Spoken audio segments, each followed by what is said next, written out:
Talk heavy. Yeah, talk heavy, huh? Talk heavy,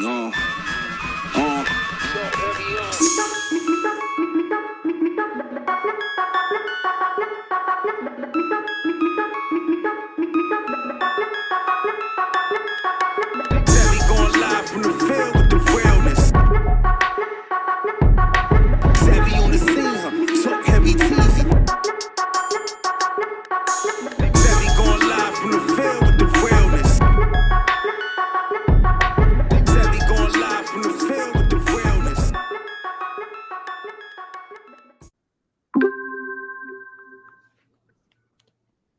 What's going on, beautiful people? Kira Savvy here, Savvy Kira on Instagram and Facebook. And this is, you already know, literally Just Talk Radio. To acknowledge with knowledge. Episode 70 with Michela Cox, thriving despite the odds. And this is also episode 5 for the vlog series. And I feel like it's so important to be able to introduce you guys to different people from different walks of life who have found ways to thrive through challenges. And my next guest, Michela Cox, has done just that. She has an empowering story of just emerging and thriving despite the odds in her life. Michela has had a lifelong disability of legal blindness. And despite that, she decided to keep going. She has suffered through grief from divorce and the loss of her husband, all before the age of 38. Michela decided that life would not defeat her.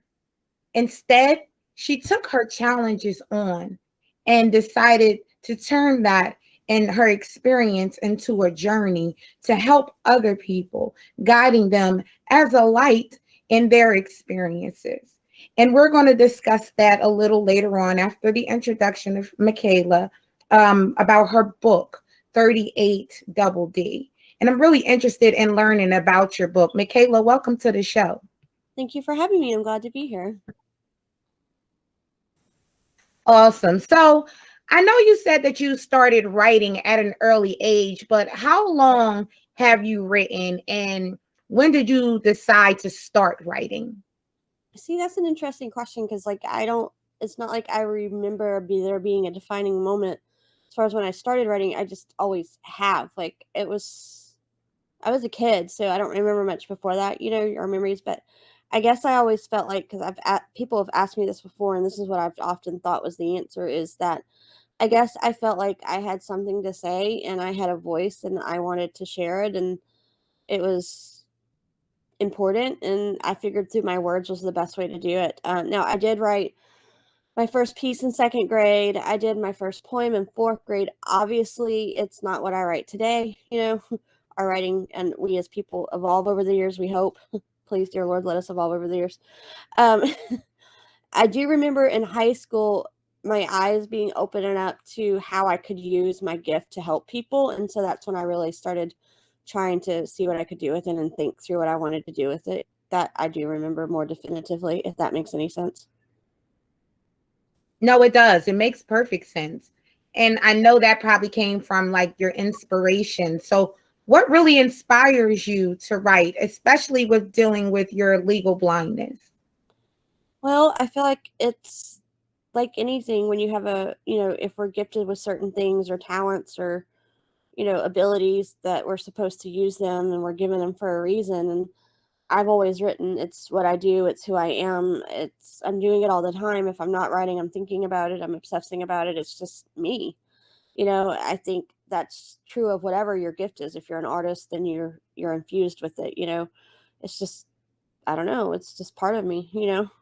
And as far as where I get my inspiration from, I think that's the great thing about creativity and inspiration. It can come from anywhere. I mean, one of my books, I got the idea because I was in the ocean on a family vacation with my daughter playing in the waves. And then most of my ideas for most of my books, the idea of them came from, for better or for worse, of watching a show that I probably shouldn't watch, but I love it, Sex in the City. Not so much the show, but the idea of what Carrie Bradshaw, for anyone out there that may be fans of it, she was a columnist, a writer who wrote about her own curiosity and passions about, dating and men and women and gender and society and, of course, sex and romance. So I got the idea of it was she can, even though it was a fictitious character, that if she can write short columns or articles on her passions and turn it into work, then maybe I could do it on mine, which at the time started out with my faith. And then when I became a mom, it started with, motherhood, and then it went into politics as after I got my master's, and now it's gone into things I want my kids to know and intentional parenting, and then now my life story and my journey of grief. And you know what? I too share that sentiment. I was also a Sex and the City fan. Oh yeah. And I was way too young to be watching that show. But I watched it anything, but definitely her character really stood out as far as being a writer. So I can see how that really played into your inspiration for wanting to write and how you started to write. So how do you create and produce your writing? Well, the idea of a writer's life, it's really about, for me, now this part is debatable depending on the type you write and how you do. Some people's mind need a plan like I do. Like I have to have a starting point. Now it can change 10 times over, I don't care. But I have to know where I'm starting to know where I'm going to at least get started. Some people, it's just I want to see where it takes me. I don't work that way. I'm too much of a planner. But so to me, if your mind works better with planning, you should map it out and plan it out what you want to write. But then also, and this can also evolve throughout your life. Like when I was a younger mom with younger kids that were different ages, I didn't have as much time to write as I do now, but they're in school now. So average day, Monday through Friday during the school year looks for me. I get up, get my kids on the bus or whatever, and then I start my morning routine. And then by 9:30, I'm on my keyboard writing 2 or 3 chapters or whatever I have to write that day for whatever project I'm working on. So it's a daily discipline and just, doing what I've mapped out for that day, just like in anything of working the plan. And I can definitely say as a mother as well, having the time and taking the time to write is like it comes in between, Yeah. and being that we do both have school age children, you can find more flexibility, more of an opportunity, to take that time to work. So how do When they you, were toddlers or, not in school yet, an infant. So it just changes. right? It's a lot harder. Yeah.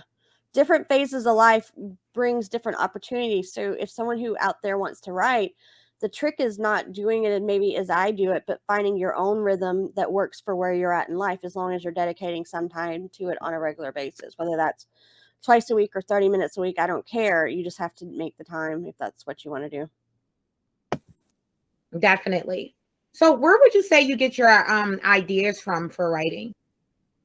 From life and my own experiences and my passions. Like I said, I have a series on my faith, and then one for motherhood, and one on I say politics, but it's not really politics. It's more about understanding what America's supposed to be about. And then I did one called Now I See, about my own life journey, and I did one for my kids. It's not children's, but it's written for them and things I want them to carry with them in their own journey. So it's just different things I'm passionate about, my life experience. And Starting those are, yeah, and those are definitely some interesting topics and things I feel like should be discussed. So, talking about thriving despite the odds, how have you traveled through your journey and really thrived? Well, I feel like I learned a lot of it early in life because I did have a disability from birth. So part of having to thrive in a situation that most people don't deal with or have to contend with or whatever has always been what I've had to do. There's never been a day that I haven't been visually impaired or legally blind or not viewed the world through medically not normal eyes. I don't mean normal because like what the crap's normal, but I mean like from a medical definition or what most people use when you think of good vision. Um, so a lot of it I learned early in life, trying to always having to contend with a disability. And then what I learned early in life, I think served me well when I went through the divorce at 26 and then at 38 when I did lose my husband. Um, the system for me that I have found that works best, that's helped me get through all those 3 things and keep doing what I do despite them, is first and foremost, I'm a woman of faith. That is definitely a major influence in my life and what I do and how I do it. Second of all, I would say life is a choice. And what I mean by that is while we may not get to choose what we're given, like I didn't choose any of those things of disability or divorce. Yes, I walked away, but what caused me to walk away, I did not choose. And then obviously the death of my second husband, I did not choose that. But I do get to choose what I do with them. I get to choose, am I going to be defined by my circumstances or am I going to define it for myself? And I really think that's so important, you know. And I really want to jump to a question. Sure. I kind of want you to share your experience with, you know, life growing up with a disability or being labeled as having a disability and not letting that stop you, you know. Most people think because you are labeled with a disability or you're living with one, that you're incapable of doing certain things when fact of the matter is you're more capable than anyone else. Why don't you share some of your experiences with us growing up with legal blindness? Well, I mean, you're right. I am capable and I can do things, but there's some things I'll never be able to. Like, I don't drive. Like, that's not a good idea when you're legally blind. You don't want to be on the road, and it's not good for you or the other drivers. Trust me, that's just, you don't do it. So, that's the one thing that I can't get around that. But what I can do is I can find other ways of doing and managing my life despite not being able to drive, or all the challenges that came up in school, starting in kindergarten through college and grad school, of ways of still doing what I had to do to accomplish the goal of doing well in school and graduating. I had all sorts of accommodations throughout every phase of school. Depending on what year you're talking about, I went from having glasses to not having glasses to having a little telescope I would use to look at the chalkboard. Technological enhancements or accessibility. I had readers. I had scribes in college. I've been basically doing everything on audiobooks since 5th grade, give or take, a few years. Like in college, I really didn't do audiobooks. I had readers because it was too cumbersome that they couldn't keep up with how fast professors wanted the newest and greatest edition of whatever textbook. So it wasn't worth the trouble. So it's just being willing to think outside the box and not let whatever you're facing stand in your way, and being willing to come up with a solution and pivot and adjust. And if that requires getting resources and assistance or help to do something, then so be it. That way you're not getting stuck and still get to have the life you want and do what you've set out to do. Right. And then being unafraid to say you need help and ask for help so Yeah. that you can actually thrive despite that, you know? So, what would you say is the why and the purpose for your writing? Especially the writing I've been doing lately, I would say to help others, to inspire and empower them along their own journey of tribulations, whatever they may be going through. That's a phenomenal thing. So, what advice or wisdom would you give to someone else based on that? As far as wanting to thrive or being empowered. As far as like introducing them to thriving despite what's going on around them. Well, like I said, it's a choice. Some people are faith-based, some aren't. That's your choice too. So that could be part of their equation or not. But outside of that, I would say you have to decide. Life's a choice. Are you going to let it stand in your way? Are you going to be defined or define it for yourself? Are you going to be the victim or the victor? Are you going to be, you know what I mean? Yeah, overcoming is a choice, but once you choose to overcome and you choose that option in the road traveled on your journey in life per se, you have certain things that will work in your favor to keep being an overcomer and thriving. Like my tribulations have been one thing, but that doesn't mean it's the same as someone else's and vice versa. But overcoming is the same whether you're overcoming this thing or that thing or another thing. So that's why this thing that I've been doing of my faith and life is a choice, and then the other ones of mindset and self-care and resources have worked no matter what the tribulation is, because it's still the same thing you're trying to overcome. So the ones that I learned early in life equally helped me, like muscle memory. They were already kind of in my toolbox per se. I just had to remember to take them out again and really rely on them, especially after losing my husband. They worked for me during the divorce, and they worked for me over the last 4.5 years of losing my husband. So yes, I definitely, my faith, life is a choice, And then mindset, you can choose your mindset. I'm not saying that, and I actually think that one's a little bit harder because we don't control necessarily what pops into our little brains or how we may feel one day, but we can choose what we want to do with those emotions and thoughts. We don't have to let that be our narrative of our lives. We can choose to think positive, or even though it may be hard to find the simplest little sliver of joy or the silver lining in the hardest circumstances. And we can choose to search for the rainbow amongst the thunderclouds of life. And we can choose to find, even if it's just as simple as I get to have a pretty day to sit on my porch and drink a nice cup of tea or coffee, as being grateful, even though things around you may be very difficult and falling apart. There's still always something to be grateful for, no matter how small or how big. And that can go a long way with impacting how you view life. Are you a pessimist? Are you an optimist? Are you a, you know, this sucks, or this can be okay, or that it's half empty or it's half full, or whatever, narrative or verbiage you want to put on it. It's your mindset. And oftentimes the mindset is key to being able to accomplish the things you chose to set out to do. Like, if you're negative all the time and you don't believe you can do it, then you're not going to accomplish whatever you wanted and you chose to do. I've always chosen to be persistent, tenacious, determined, and persevere. And telling me no is pretty much a sure bet that it's probably going to happen. I never really gave much credence to when experts said, well, okay, your daughter has this condition or this limitations due to her vision. Don't expect her to do this. Well, that doesn't mean crap. Just because someone says it doesn't mean it can't try and at least attempt it. I don't believe in giving up. I don't believe in stopping. I don't believe in quitting.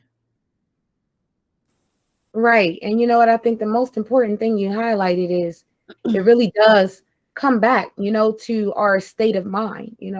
What we can choose our own limitations. We can choose what is going to hold us back from really being the people or the person that we want to be. And that's super important. So tell us what 38 Double D is and where we can find your book. It's 38 Triple D, and it's really just a way of summing up my life story. But the book you're looking for that walks you through that journey of 38 Triple D, of going from much tribulation to thriving in all things, is the one that dropped in June. I'm fixing to release a new one on Tuesday, but it's the motherhood series. The one that dropped in June is called Now I See, a lifetime of learned truths along my journey, that literally walks you through what it was like to be a kid with a disability, and what it was like to go through a horrific first marriage and end up in divorce, which I didn't believe in. I didn't come from a family who divorced. My parents will be, oh God, this November they'll be married for 47 years, and this October they dated for 3 years before that, so they've been together for half a century.